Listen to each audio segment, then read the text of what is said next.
Thank you very much, Monica and Wake Up Narcolepsy, for the invitation. It's a pleasure and privilege to be here. We're going to shift gears a little bit, and I'm going to give you a very science-based talk on the research that my lab has been doing over the last several years at the University of Toronto. So I'm coming to you live from my house. Toronto is in lockdown because of the Omicron variant. So I'm not in a workplace setting, but it's a pleasure to be here. So today I'm really going to focus. I decided instead of trying to present two ideas, which is sleepiness and narcolepsy and cataplexy, I thought maybe it would be more useful to focus on cataplexy, which is in fact the research that my lab is most focused on. So I was actually teaching my undergrad class yesterday and presenting some of this data. And one of the students asked me a question that I thought was interesting. They asked me, John, why do you have this slide when you're talking about sleep and narcolepsy? And I just want to make it clear why I chose this is that my lab is actually very interested in trying to understand how does the brain actually control your skeletal muscles, the muscles that move your body. And I think all of you today, because you're familiar with narcolepsy and cataplexy, will appreciate that cataplexy is a disorder of the brain, but one of its features is its involvement in controlling muscles and cataplexy. So before I begin, I just have to introduce the very bright minds that I'm privileged to work with. And this is a snapshot of some of the folks who work on my research team. And today's work will be Dr. Jimmy Frayne, who's my research associate, Mohammed Hemi, Han-Hee Lee, and Sarah Pinchwala. So there are PhD students who are working with me, and it's their research that I'll be talking about today. So I'm a basic neuroscientist, and what that means is I'm not a clinician. My sort of area in involvement in narcolepsy is trying to understand how does the brain work under healthy conditions so that we can understand how things operate normally so that we can get a better picture of what might be going on in the brain of people with narcolepsy. And so you might be asking yourself, why is he showing me REM sleep? Well, I think many of you might be aware that narcolepsy is often considered by scientists and clinicians to be a disorder that may stem from changes in the way REM sleep or the brain controls REM sleep or the circuits in the brain. And so my lab is really interested in three core questions in science and medicine. And so our basic science, that fundamental biology of the brain, we're really interested in where in the brain is REM sleep controlled. And so what are the parts of the brain that turn REM sleep on and turn REM sleep off? And this is really important because the critical feature of healthy REM sleep is something known as motor atonia, or you might have heard it called REM sleep paralysis. So that's a natural physiological condition that when you enter REM sleep, your muscles are actively paralyzed or they become atonic. And why I'm telling you this is that it's my lab's opinion and my colleagues in the field that perhaps cataplexy and narcolepsy may be the intrusion of this natural process that happens in REM sleep, this motor atonia or loss of muscle tone, that might intrude into wakefulness and cause cataplexy in narcolepsy.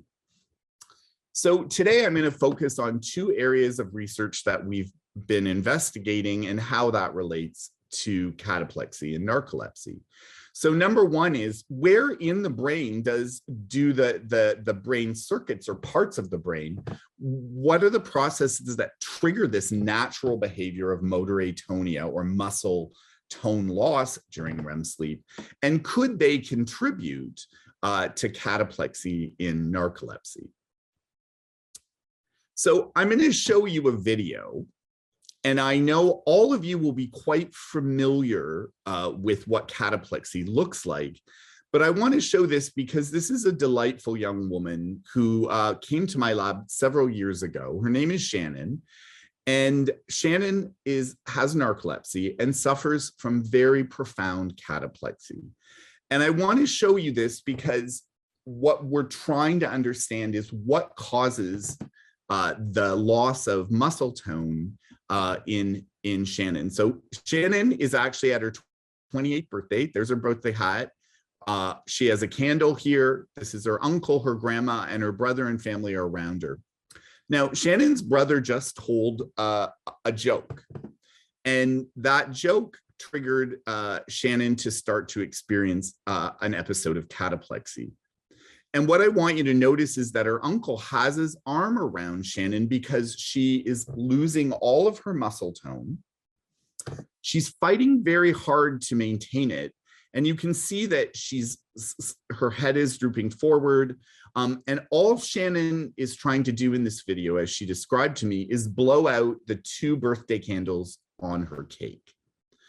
And I thought this was one of the most profound examples of cataplexy I'd seen, because it tells the viewer and those who experience this that Shannon can't even control with enough force the muscles to use to blow out 2 candles on her birthday cake. And the video is now stopped, and you can see that Shannon's head is slumped forward. And now, unfortunately, she's lost the battle with cataplexy, and she's fully atonic, or in a state of motor paralysis. And so today, what I'm going to talk to you about is what part of the brain might trigger this motor paralysis, that loss of muscle tone. But I also want to talk about something that all of you will be aware of, is that these episodes of cataplexy are often caused or triggered by emotional events, such as being very excited by being presented with a birthday cake at your birthday. So I want to sort of jump a little bit into my world of basic science. And with the power of genetics, we're able to create mice that have narcolepsy. And we do that by genetically removing those orexin cells that are lost in people with narcolepsy. And that causes a mouse to have most of the core symptoms that people with narcolepsy experience. And this video is one of our mice. It's what we call in my lab a mouse with narcolepsy.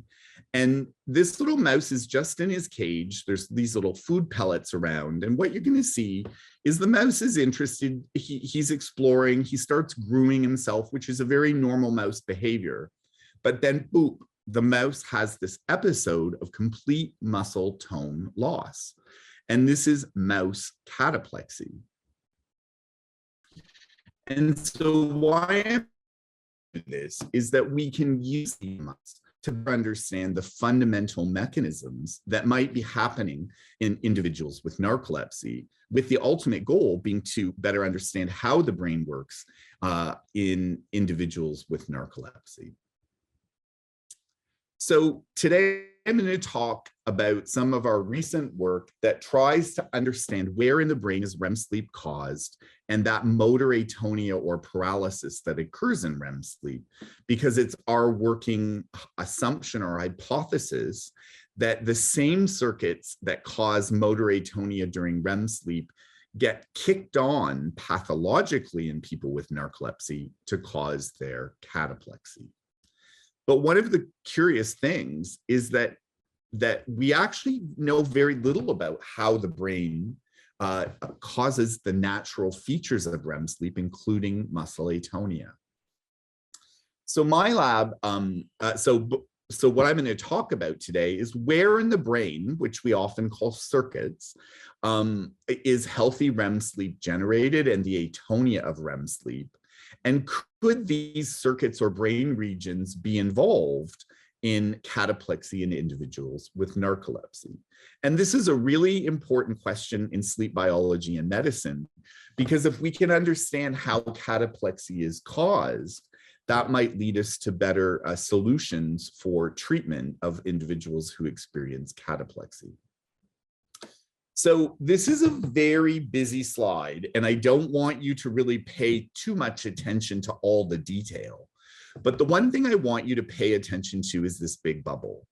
And before I explain what you're looking at, the one thing I want you to understand is this is the side view. The side view of a mouse's brain. So the mouse's nose would be here and its tail would be back here. And you're looking at a slice through the side of a mouse brain. And all these bubbles and lines are the areas in the brain that we currently know are involved in controlling REM sleep.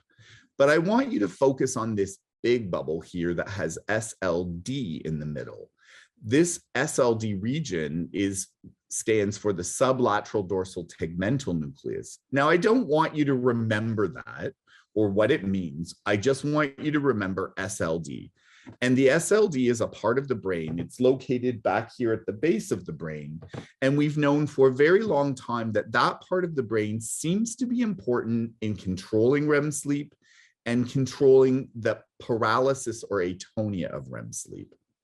But other than knowing that this core area of the brain is involved, we don't know much about this area and how it really works in controlling REM sleep. So we know that cells or neurons in this part of the brain are very active as soon as a mouse or rat or cat enters REM sleep. And so it's our idea in science that if they're active selectively in REM sleep, they might play an important role in controlling REM sleep and its features. We know that if you manipulate this SLD region, that you can influence the expression of REM sleep. So if you were to remove this area experimentally, you know that it disturbs the normal occurrence of REM sleep in cats, rats, and mice, and in people. So those are clues about its role in REM sleep. And we know very importantly that if we remove this area of the brain, we completely prevent that natural REM sleep paralysis. And remember, that natural paralysis is what we think might be causing cataplexy in people with narcolepsy. So this SLD region seems to be an important neural hub or area that controls REM sleep. But one of the things that we really fundamentally don't know is what are the features of this region of the brain? Now, this looks like a very busy slide, and I apologize, it is. But the message that I want you to take away is very simple. What we decided to do, and this is through the wizardry of science and my colleagues who developed genetic tools and approaches, was to ask a very simple question. What type of cells are in the SLD that might control REM sleep? And what we found in this data is that a neurotransmitter, so that's the substance a cell releases to communicate with other cells. We found that cells in this SLD region contain a chemical called glutamate, and that these glutamate SLD cells are extremely active during REM sleep. And so what you're looking at here is just a fancy way of looking at what the brain is doing when you're awake and when you're in non-REM or deep sleep and during REM sleep. And what was observed was that these glutamate SLD cells are only active during these green shaded areas when a mouse experiences REM sleep. And this was a really important finding because it suggests that these glutamate cells are selectively active during REM sleep. And so they may have a role in causing natural REM sleep and REM sleep atonia. So what my lab then decided to do was to test this idea. Do these glutamate cells actually they play a role in controlling REM sleep and the atonia that occurs during REM sleep? And again, I don't want you to pay attention to all of this, but I've always felt very passionate that the narcolepsy community is an incredibly well-educated group of people. So I thought it would be important to share the real science that's going on and how we're studying some of the brain mechanisms that control REM sleep. So what we're able to do in these studies, and what you're looking at here again is a side view of a mouse's brain, and this red bubble is this region, this SLD region that we think controls REM sleep.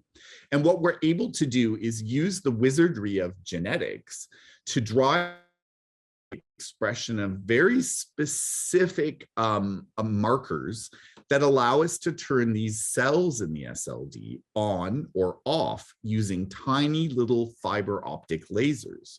So we use viruses to overexpress a very particular receptor that we drive onto a cell. And this receptor called cheetah allows us to activate these glutamate SLD cells. And we can also drive a chemical called archaeorhodopsin, which allows us to switch off those cells. And what this allows us to do is to experimentally test, do glutamate cells in this part of the brain control REM sleep? If they do, we would predict that activating them would drive REM sleep, whereas removing their activity by inhibiting them would suppress or remove REM sleep. And so that's what this slide is showing you. So I'll just back up a little bit here. What we did is we take mice, we record sleep just like you do a clinician would in the sleep clinic. Many of you will have gone through these sleep studies. And then we were able to turn these cells in this very tiny area here in the back of the brain, the SLD, on and off, and then ask a very straightforward question. Does that change REM sleep in our mice? And we're recording, all of the brain features and body features of REM sleep. So the atonia of REM sleep and the cortical activity of the brain to ensure the mice are in REM sleep. And then what we do is we just record a mouse as it experiences REM sleep and wakefulness. So the mouse is just going about its little mouse life. And what you're looking at here is an example of a normal pattern of sleep and wakefulness in a mouse. And I'm going to walk you through that. So this blue line represents non-REM or deep sleep. And so a mouse is having a nice episode of deep sleep here, and then it enters into this area, this light blue area, which is a period of REM sleep. And then the mouse wakes up, as indicated in red, then it experiences a prolonged period of deep non-REM sleep, has a REM sleep episode, wakes up, and then experiences another REM sleep episode. So what we do is we track those changes in mouse behavior as we either activate these cells or inhibit these cells in the SLD, activate these cells in the SLD, or do nothing to these cells, which we call as a control. So these are just the normal behaviors in a mouse. And what I want you to pay attention to is just these blue lines, which represent all the periods of REM sleep that 20 different mice experienced. So some of them are short and some of them are very long. And they're all over the map, short and long. But you can see basically looking at that, how much light blue there is tells you how much REM sleep there is. Then what we do is we use these tools that we've developed to switch those glutamate cells off. And I think what you can see here is there's almost no blue, this large amount of REM sleep. REM sleep is almost completely suppressed as soon as we turn those cells off. And conversely, when we activate those glutamate cells in this brain structure called the SLD, we make REM sleep much, much longer. And that's what these two graphs here are showing. Here's how long the normal episode of REM sleep is in a mouse. It's around 60 seconds. But when we inactivate those cells, we almost completely prevent REM sleep from occurring, suggesting those cells are really important in making REM sleep happen. But conversely, when we activate those cells, we make REM sleep much, much longer in these mice. So these two pieces of information provide us a very powerful way of understanding the brain and these cells, these very specific type of cells, these glutamate cells in this SLD region, and their role in REM sleep. So clearly, glutamate SLD cells are involved in controlling REM sleep. But what I really want you to focus on is this slide. Those cells are also critically involved in controlling the loss of muscle tone that naturally occurs in REM sleep. So what you're looking at here are two variables we measure. So the brainwave activity that we call EEG that allows us to determine if a mouse is in REM sleep, and then the muscle activity, EMG, which allows us to determine how much tone or activity is a muscle experiencing in a period of REM sleep. And so in this control condition, or under normal healthy conditions, there's very little activity except for these occasional little muscle twitches that happen. And you probably notice them in people that you've been sleeping with, or your kids that you've watched, when they look like they're sleeping and all of a sudden their eyes start moving back and forth and they have little muscle twitches. That's exactly what you're looking at in a mouse. But then what we do is we shut these SLD glutamate cells off. And as soon as we do that, we have a big increase in muscle activity, suggesting that these glutamate cells in the SLD are critical in controlling the level of muscle tone or the lack of muscle tone during REM sleep. Because when those cells are removed genetically, we elevate levels of muscle activity to levels that are close to waking levels.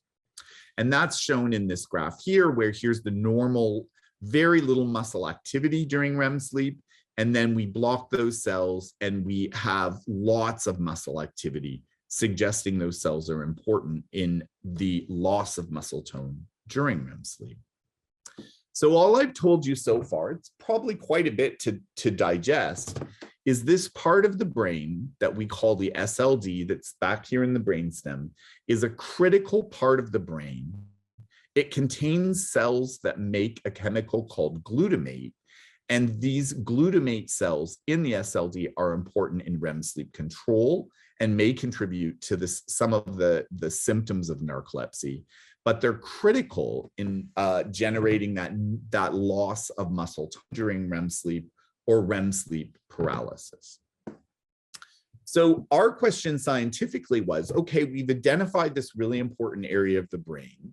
When we remove it, you have lots of muscle activity. When it's active, you have no muscle activity during REM sleep. So our question was, could this area of the brain, these, as I call them, REM sleep circuits, could they be involved in cataplexy, and could inappropriate activation during wakefulness cause cataplexy in people with narcolepsy?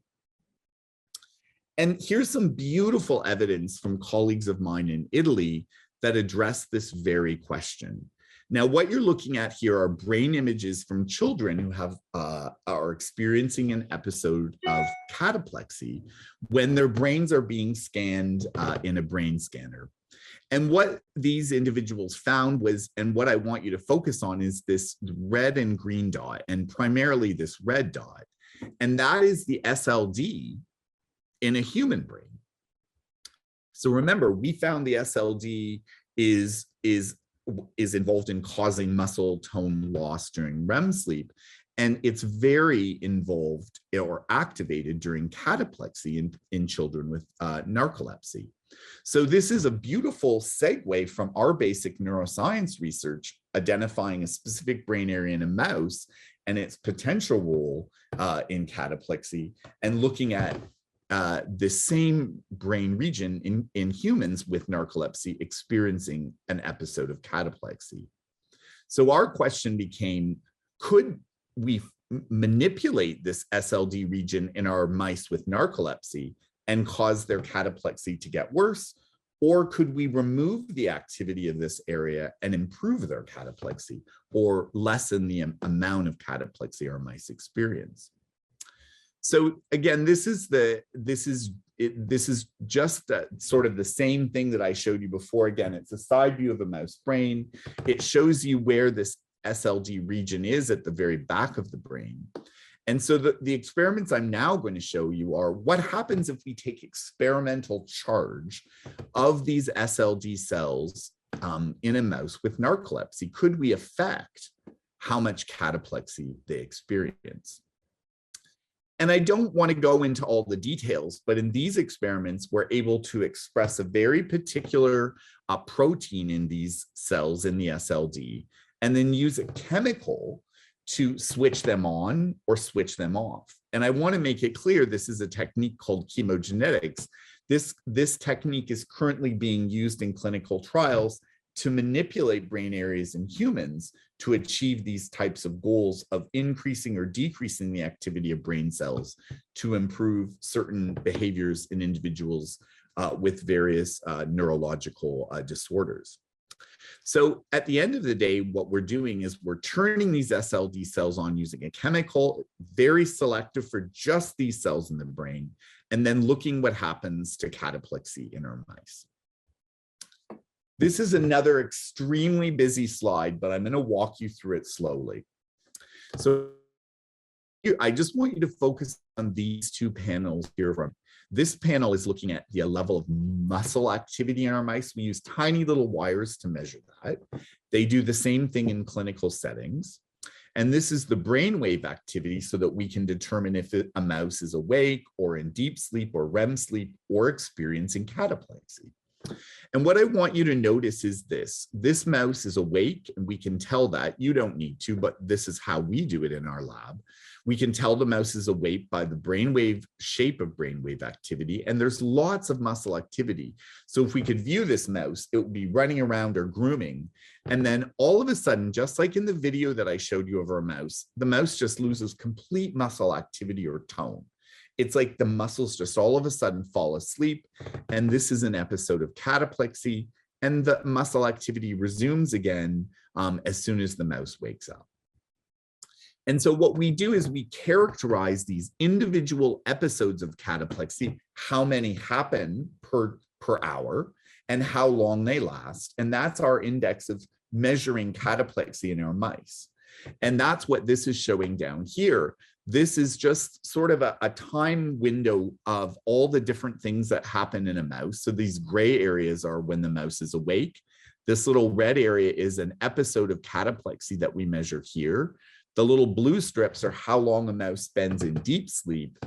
And then the sort of orange area that you can see here is when a mouse has REM sleep. And this is what normal behavior looks like in a narcoleptic mouse. They have wakefulness, they have an episode of cataplexy, they continue to be awake, they fall asleep, they wake up and have cataplexy. And then the question that we had is, well, what would happen if we affected these SLD cells that we know are involved in the muscle tone during REM sleep? Could we make cataplexy worse? It's not the ideal game in the context of human narcolepsy, but experimentally, it's an important question. And what I want you to look at is, this is the same mouse as I showed you here, except now what we've done is we've turned on these SLD cells. And all that happens to our poor little mouse is it has cataplexy, cataplexy, cataplexy, it wakes up, cataplexy, cataplexy, wakes up.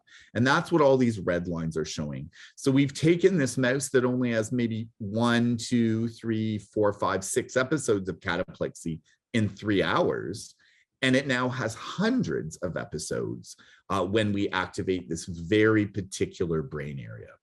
So this data is very clear in demonstrating that this part of the brain involved in shutting muscles off in REM sleep causes a very serious increase in cataplexy in our narcoleptic mice.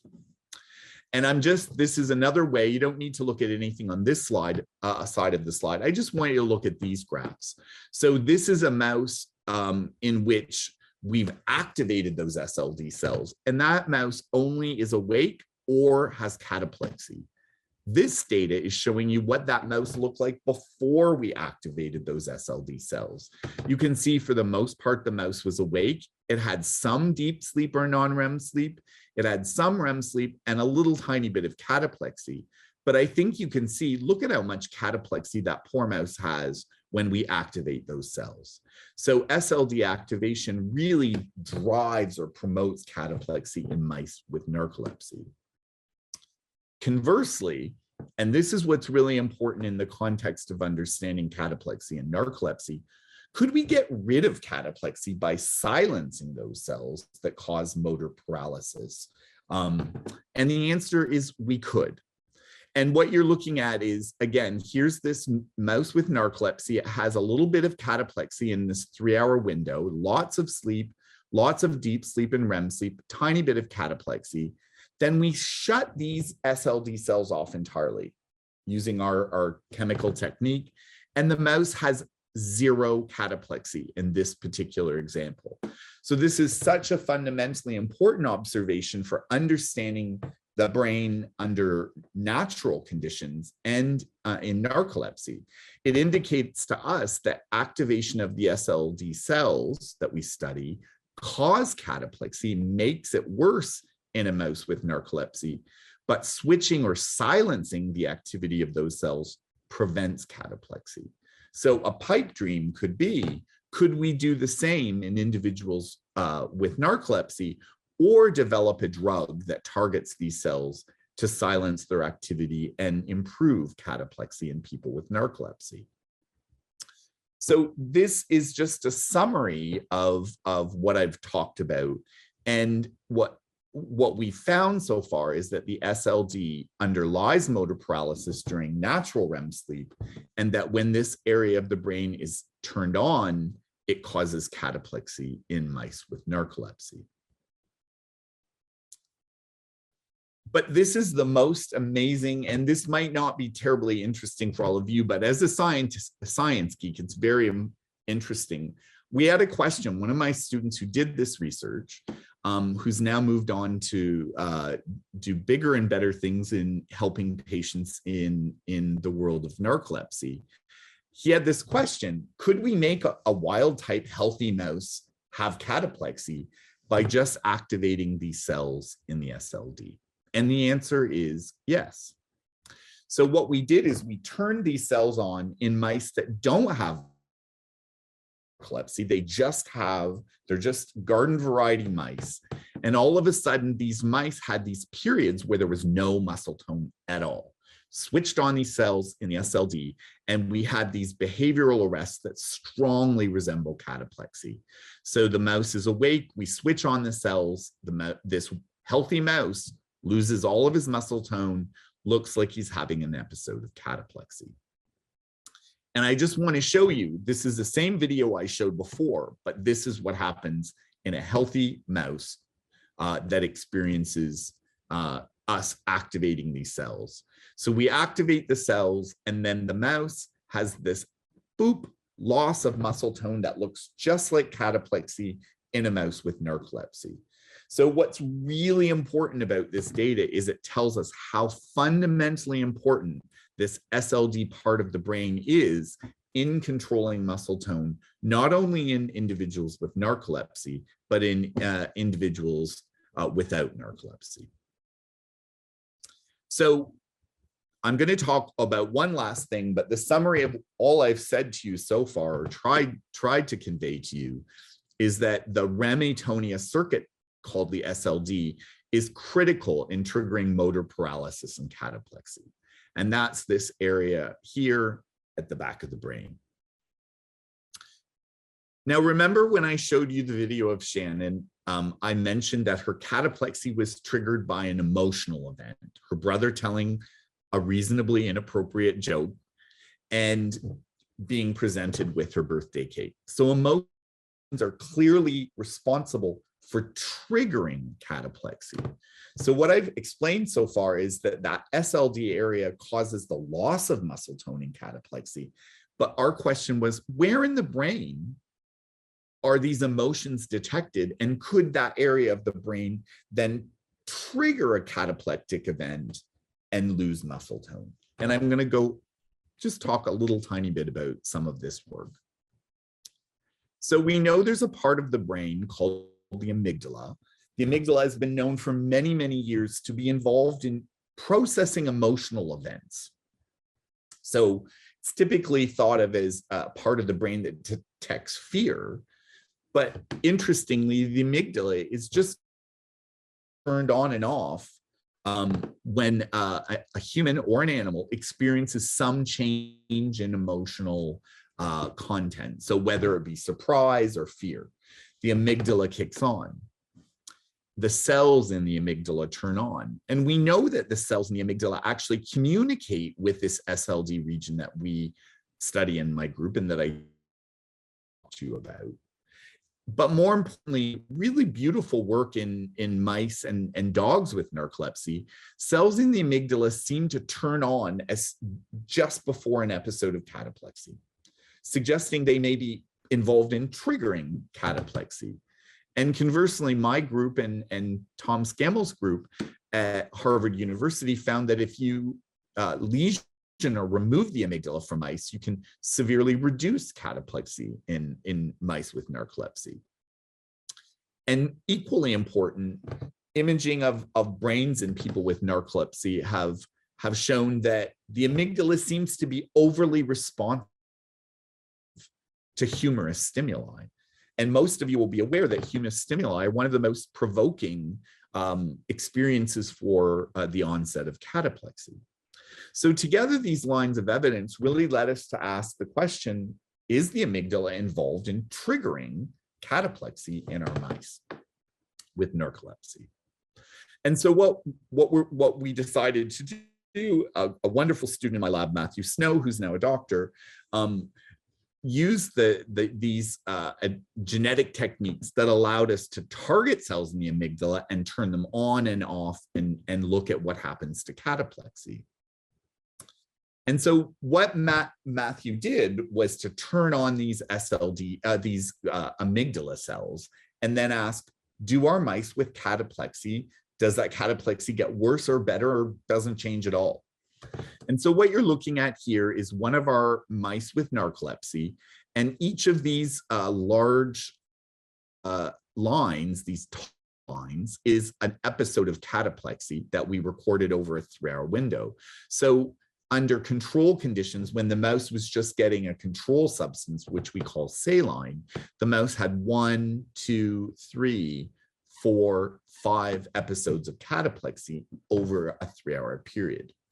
Then what Matthew did in the same mouse was to turn on the amygdala. And I think you can see this very same mouse has an enormous increase in the number of these events. So there's 1, 2, 3, 4, 5, 6, 7, 8, 9, 10, etc.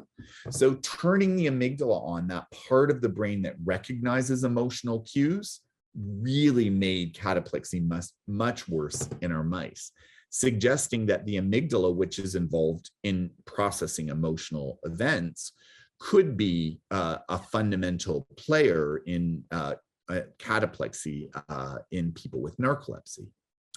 And that's all I'm showing you here in a slightly different way. It's the data from all the mice we studied. Here's how many events those mice had in a 3-hour period, just around 2, slightly above, below, I'm sorry. And then we turned on the amygdala, and we see almost a tripling of the number of cataplexy events that our narcolepsy mice experience just by activating cells in the amygdala. So I'm not actually going to go through this data because it's maybe a little bit beyond the scope for today, but we identified the very specific type of cell in the amygdala. And we found that GABA cells, another a chemical that brain cells make and release to communicate with other parts of the brain, they have these amygdala cells were GABAergic in nature. So what we identified is not only that the amygdala is important in triggering cataplexy, but a very specific cell, GABA cells in the amygdala, are involved. So remember, one of the problems that we have in my lab is mice look the same to us no matter what they're experiencing. I'm sure they're happy and sad and joyful and mad and fearful and anxious, but for us, they look the same no matter what. And what we're trying to understand is emotion, the amygdala, and cataplexy. So what we then decided to do was turn on the amygdala and ask, did cataplexy happen during particular events in the mouse's life? So was the mouse happy? What was it doing when it had an episode of cataplexy? And These are extraordinarily painstaking experiments because we looked at hundreds and hundreds of hours of mice doing what they normally do and looking at exactly when they had an episode of cataplexy before we switched on the amygdala and after we switched it on. And quite remarkably, we found two very particular things that mice were doing when they had an episode of cataplexy, when the amygdala was activated.